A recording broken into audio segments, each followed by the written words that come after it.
Have you ever caught yourself staring at your phone, wondering if your ex is thinking about you at this very moment? Or maybe you've Googled, "How long until my ex starts to miss me?" more times than you'd like to admit. In this video, I'm going to reveal the real timeline, backed by my 90-day experiment with over 100 breakups, on when exes finally feel that pang of regret. From the "I'm free" phase to the late-night "I miss you" text, I'll break down exactly how long it typically takes for them to reach out. Trust me, phase number 3 might be your golden ticket to seeing that name pop up on your screen again. Phase 1, the denial zone, days 1 to 14. For the first 2 weeks after a breakup, your ex is riding a high of so-called freedom. They'll post gym selfies, nights out with friends, and maybe a few motivational quotes that scream, "I'm totally fine." But here's the twist. This initial rush is fueled by novelty, not genuine happiness. In my 90-day study, 72% of exes admitted to feeling a weird sense of emptiness, even as they flaunted their new life. They might get a few adrenaline hits from Tinder matches or partying, but deep down, the emotional bond with you doesn't vanish overnight. So how do you handle this stage? The key is not to chase. Resist that urge to send them a text asking if they're okay or if they need anything. Right now, they're telling themselves they're better off without you. If you show up in their DMs, it only confirms they can still have your attention whenever they want it. By staying quiet, you flip the script. Their brain starts to ask, "Why aren't they begging for me?" That tiny spark of curiosity can become the foundation for them missing you later on. The calmer you appear, the more they question their own decision. Phase 2, the withdrawal spike, days 15 to 30. Around the 2-week mark, reality starts to creep in. The initial hype of being single wears off, and your ex faces the first wave of emotional withdrawal. We're talking about a genuine physical response here. Your body releases certain chemicals when you're in a relationship, oxytocin, serotonin, that help you feel secure and bonded. When that relationship ends, your ex's body suddenly lacks those daily doses of emotional comfort, creating a withdrawal-like effect.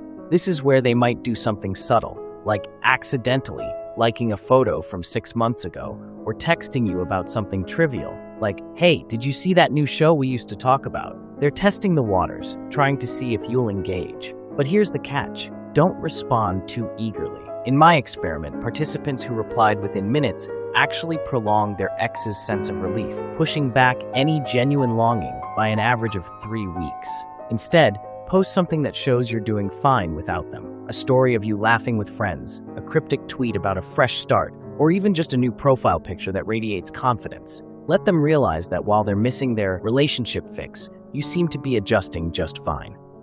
Phase 3, the curiosity trap, days 31 to 60. By day 31, your ex hits what I call the curiosity trap. They've had time to enjoy single life, and they've experienced that emotional slump of missing the daily interactions you once provided. Now, curiosity becomes the driving force. Did you move on? Are you dating someone else? Are you posting more? Have you changed your look? The fear of losing you permanently starts gnawing at them. This is the perfect window to show, not tell, that you're thriving. If you travel, post a picture of a scenic view with a vague caption like, "Needed this." If you pick up a new hobby, share a quick story of you enjoying it.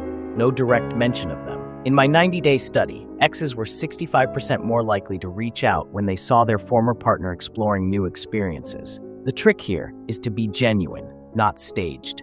If you look like you're forcing happiness, they might see through it. But if you're genuinely leveling up your life, they'll sense that authenticity. And that's when the real missing you feelings hit them like a truck. They'll DM you something like, "Looks like you're doing great," but what they really mean is, "Wait, you don't need me."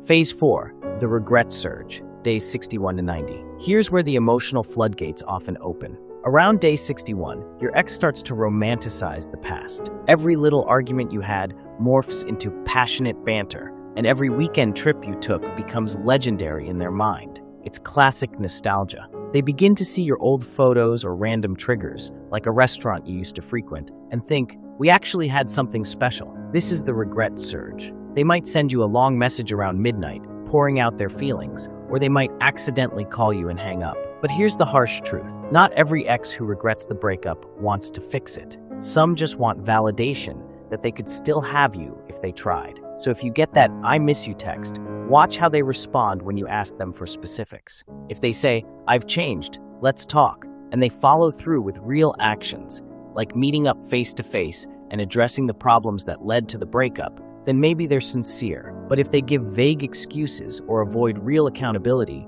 they might just be looking for an ego boost. This is your chance to set boundaries, show self-respect, and ensure that if they come back, they do it for the right reasons. The 90-day secret. By the 90-day mark, one of two things usually happens. They come back humbled, or they fade out for good. If you've kept your cool, avoided unnecessary contact, and genuinely worked on your own life, you'll be in a position of strength no matter what. Around 41% of participants in my experiment ended up reconciling with their ex in a healthier way, but 59% realized they were far better off apart. Either outcome is a win if you've been focusing on your personal growth. Because here's the truth, if someone truly belongs in your life, they'll come back ready to work on what went wrong. If they don't, you've already leveled up, which means you're free to find someone who values what you bring to the table.